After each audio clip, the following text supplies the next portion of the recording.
My name is Angela. I'm one of the professors who teaches art history at the CET program in Florence.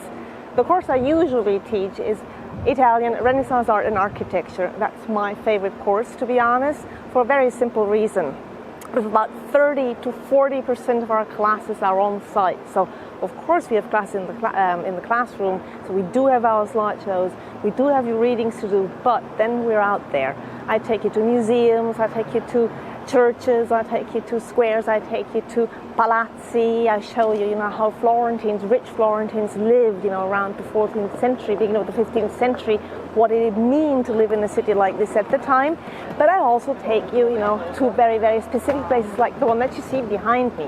That's one of the most gorgeous squares in the world, Piazza Duomo in Florence, which shows a couple of incredible buildings, A usual art history class, what would the usual art history class do? They would say, look, the cathedral behind you was started to be built in 1296. The first architect was Arnolfo di Cambio, and then Filippo Brunelleschi built this gorgeous dome, which, by the way, this year has its 600th anniversary.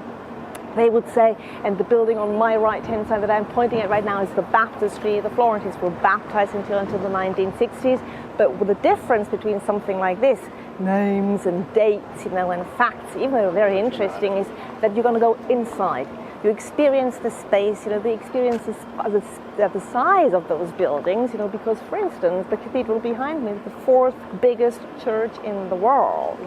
We go inside, and inside there will be statues and there will be paintings. To experience the original size of paintings, the original colors, is something completely different compared to looking at a slide, which you will experience yourself. Another really, really fascinating part, which usually the students like most of the art history class, is that we include to explain symbolic meaning of colors, of shapes, or just very simple symbols. What does a certain symbol mean in a painting? You will be able to start reading your paintings by yourself. And the fact that this building, the baptistry behind me, is an octagon is not a coincidence. Octagonal spaces have a symbolic meaning. And if you know about baptismal fonts, and if you look around, you happen to go into a church somewhere in the States, there will be a baptismal font. It will be octagonal or it will be round in 90% of the cases. You know why? I'll tell you when you get here. So we're waiting for you. Get to Florence, please.